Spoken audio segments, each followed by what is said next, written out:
और अब derivative expiry की तरफ हम बढ़ रहे हैं, इसलिए इस कार्यक्रम के अंदर अब फटाफट से मेहमान से समझेंगे कि आज क्या करना चाहिए, सीरीज तक हमारी क्या अप्रोच होनी चाहिए। प्रशांत सावंत है हमारे मेहमान आज के। आज मार्केट देखें बिल्कुल लैकलस्टर है, छोटे से गैप के साथ खुला लेकिन उसके बाद बाजार वीक हो गया और अभी 21 पॉइंट की गिरावट के साथ ट्रेड कर रहा है। बैंक निफ्टी में हल्की सी बढ़त है, करीब 25-26 पॉइंट की, वो भी कुछ ज़्यादा मायने नहीं रखती। जब 40,000 का इंडेक्स हो उसके अंदर 25 पॉइंट अगर चल रहा हो तो क्या मतलब रखा जाता है उसका। खैर, पहले एक बार हम रिपोर्ट कार्ड आपको और दिखा देते हैं। हमारे साथ तक कल सौरभ सिसोदिया जुड़े थे, उनका रिपोर्ट कार्ड आपकी स्क्रीन पर आएगा। जीएनएफसी उन्होंने बेचने की रिकमेंडेशन दी थी, करीब 3% का गेन आपको वहाँ से हुआ होगा। टाटा पावर्स भी कल वो कह रहे थे कि स्ट्रक्चरली ब्रेकडाउन है, ये शेयर और पिटेगा, करीब 2% का गेन आपको वहाँ से मिला होगा। खरीदारी के जो शेयर्स थे उनकी तरफ से ग्लेनमार्क था, इन्फोएस था, डॉक्टर रेड्डीज था, ये कुछ एक शेयर हमने कल डिस्कस किए थे उनके साथ, और उनका रिपोर्ट कार्ड आपकी स्क्रीन पर आज नोटिस कर लीजिएगा। इन सभी शेयर्स के अंदर आपको कैसे कैसे कितना कितना प्रॉफिट हो रहा है। खैर, हम थोड़ा आगे बढ़ते हैं और प्रशांत सावंत से जरा ये समझते हैं कि निफ्टी बैंक निफ्टी पे क्या किया जाए। प्रशांत जी, आपका view point Nifty bank Nifty पे क्या करें। डीपी जी, गुड आफ्टरनून और सभी दर्शकों को नमस्कार। तो जैसे मैं शुरुआत से कह रहा हूँ, मार्केट वीक है बट एक सपोर्ट पे है। वो सपोर्ट क्या है, तो लेवल्स की बात करेंगे। अगर मैं निफ्टी में देखूं तो सबसे मेक और ब्रेक लेवल में ये सिर्फ 2 दिनों के पर्सपेक्टिव से, यानी कल तक की एक्सपायरी के हिसाब से कह रहा हूँ। जो मार्च के फ्यूचर्स उसमें 16,925 16,925 हम मोटा मोटी मान के चलेंगे 16,900। ये बहुत अहम लेवल है, यहाँ से जस्ट हम देखेंगे तो 70-80 पॉइंट की दूरी है। तो ये अगर ब्रेक होता है और इसके नीचे प्राइस 10-15 मिनट भी सस्टेन करे तो मुझे लग रहा है हम 16,800 16,840 छू लेंगे। और डिफिकल्ट होगा उस लेवल पे भी सरवाइव करना, शायद वो ब्रेक हो जाए। इसलिए अगले 2 दिनों के लिए 16,925 पे ध्यान रखिए। लॉन्ग्स होने तो नहीं चाहिए, बट अगर आप इंट्राडे में लॉन्ग करना चाहे या अगर आपकी कोई सेटअप हो तो 16,925 एक हार्ड स्टॉप लॉस रखिए निफ्टी पर्सपेक्टिव से। जहां तक ऊपरी लेवल से मुझे लग रहा है पोजिशनली भी अप्रैल के महीने में भी अगर निफ्टी रैली करे तो 17,300 350 के ऊपर मुझे ऊपरी लेवल्स दिखाई नहीं दे रहे। तो मेरे हिसाब से Nifty strongly sell on rally में, बट इस लेवल पे शॉर्ट करने में रिस्क रिवॉर्ड जस्टिफाई नहीं कर रहा है। इसलिए मैं निफ्टी को फिलहाल स्पेसिफिक ट्रेड कोई करना नहीं चाहूंगा, इसको आउट ऑफ रडार रखना चाहूंगा और स्टॉक स्पेसिफिक काम करूंगा। आप कहें तो मैं बैंक निफ्टी पे भी लेवल्स बता दूं। निफ्टी के भी लेवल्स बता ही दीजिए सर। जी, तो बैंक निफ्टी जहां तक मार्च फ्यूचर्स कल तक के एक्सपायरी की बात है तो 39,200 39,200 ये मार्च फ्यूचर्स में मेक और ब्रेक लेवल होगा। इसके नीचे अगर आज या कल में क्लोज जाते हैं, शायद बैंक निफ्टी बहुत स्ट्रांगली वीक होके 700-800 पॉइंट नीचे, यानी 38,500 या 38,400 तक भी जा सकती है। तो 39,200 ये बहुत स्ट्रिक्ट लेवल आपके मार्च फ्यूचर्स के हिसाब से होना चाहिए। और ऊपरी लेवल करीबन 39,800 39,800 से लेके 39,880, ये जोन एक बहुत बड़ा रेजिस्टेंस है। तो अगर हम बैंक निफ्टी को देखें तो ऊपर करीबन 300 पॉइंट, नीचे 300 पॉइंट, इस टाइट रेंज में फंसा हुआ है। तो बैंक में भी और एक मिला जुला कारोबार है। आप देखें तो कुछ बैंक्स बहुत वीक हो चुके हैं, बट जो एचडीएफसी बैंक काफी वक्त से वीक था वो थोड़ा सा थमा हुआ है। कोटक जो वीक था वो थोड़ा सा पॉज लिया हुआ है। इसीलिए बैंक निफ्टी एक रेंज में अटका हुआ है। तो दोनों इंडाइसेस पे मेरी राय होगी सेल ऑन राइज की, बट इस लेवल पे ना ही शॉर्ट करना बनता है और बाइंग के मैं टोटली फेवर में नहीं हूं।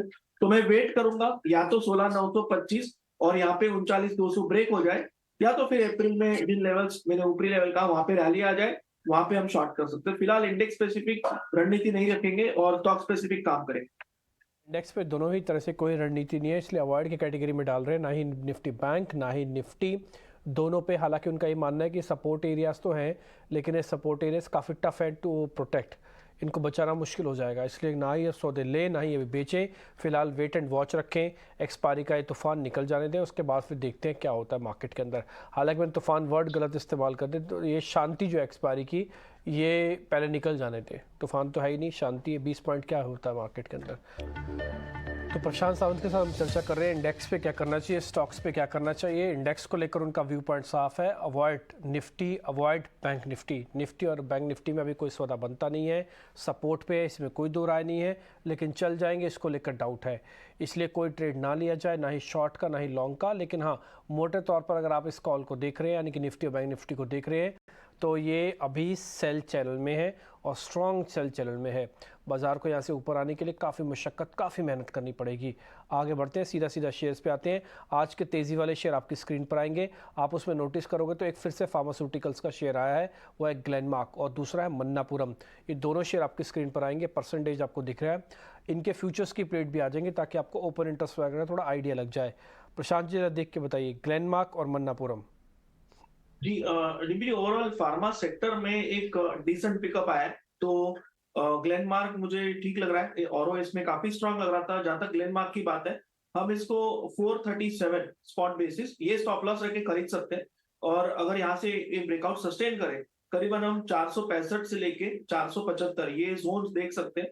तो पहली बात तो काफी वक्त के बाद 20 दिनों के एवरेज पे हायर बॉटम बना है, तो इसीलिए मैं इसमें थोड़ा पॉजिटिव रहूंगा। और कल का वॉल्यूम बहुत अच्छा है, तो इसको 437 के स्टॉप लॉस से खरीदेंगे। Target 1 465, target 2 475, 475। और जहां तक मन्नपुरम की बात है, मुझे इसमें थोड़ा सा मेरा कॉन्ट्रा व्यू है, इसलिए मैं इसमें लॉन्ग नहीं जाना चाहूंगा। मुझे लग रहा है कि ये वीक हो चुका है और जब तक ये 123 क्रॉस ना करे, मैं इसमें कोई लॉन्ग ट्रेड नहीं करूंगा। तो मैं इसको लॉन्ग लिस्ट में से ड्रॉप करूंगा और ग्लेनमार्क के साथ जाना चाहूंगा। ग्लेनमार्क के लेवल्स आपके स्क्रीन पर आ जाएंगे। अगर आप ओपन इंटरेस्ट दोनों का चेक करें, जो फ्यूचर्स की प्लेट पे दिखेगा 30% का एडिशन हुआ है ग्लेनमार्क का। और ये सिर्फ इसी अप्रैल में अब मंथ जो आप दिखाइए ग्लेनमार्क का, आपको दिखेगा उसके अंदर 2 से 2.5% की तेज़ी है। दोनों के अंदर प्रीमियम है। अच्छी बात यह है कि 4 पॉइंट का प्रीमियम कम नहीं होता किसी भी पर्टिकुलर एक शेयर के अंदर, जिसकी कीमत करीब 400 रुपये, यानी कि 1% के प्रीमियम पे आप अपनी पोजीशंस को रोल करके भी लेके जा सकते हैं। टारगेट आपकी स्क्रीन पर 475, 440 का एक स्टॉप लॉस है। छोटा रिस्क है, बड़ा रिवॉर्ड है।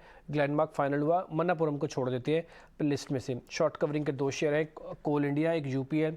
एक्चुअली में एनएसई की रीबैलेंसिंग होनी है कुछ इंडाइसिस की, उसमें कोल इंडिया का एक शेयर है जिसका रीबैलेंसिंग में पॉजिटिव हो सकता है, इसलिए कोल इंडिया के अंदर शुरुआत से ही तेज़ी है। सुबह से हम आपको नोटिस करवा रहे हैं।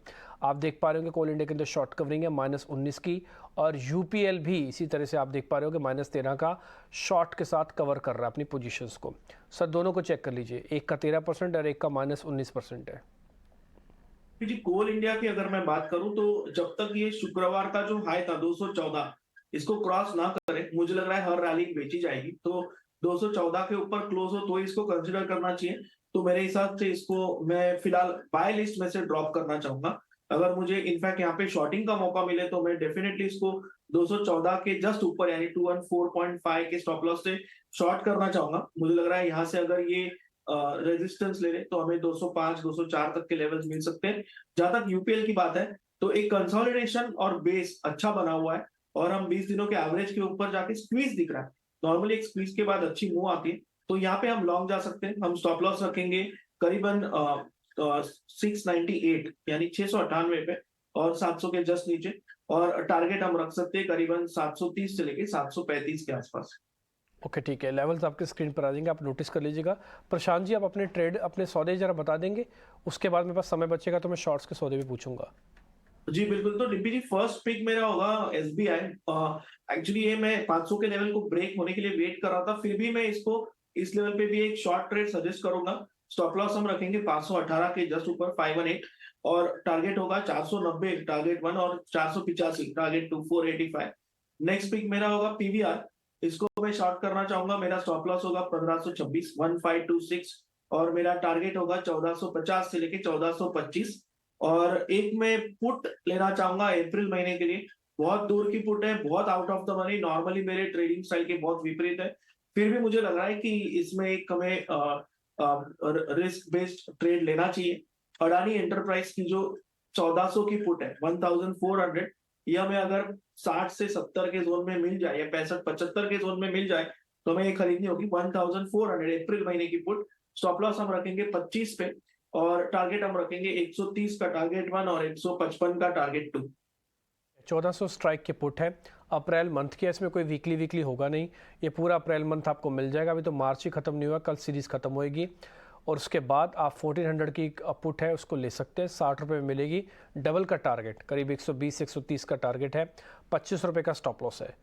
अभी आपकी प्लेट छप के आ जाएगी 1400 स्ट्राइक की, अदानी एंटरप्राइज की, ऑप्शन से कमाई के अंदर 30 रुपये के अंदर 25 रुपये का एक स्टॉप लॉस आपको रखना है। 130 रुपये का टारगेट है, 60 से 70 रुपये के बीच में मिल जाएगी। ये अप्रैल मंथ की है, ध्यान रखिएगा अप्रैल मंथ की है। कोई भी सौदा लें अप्रैल मंथ का ही लें।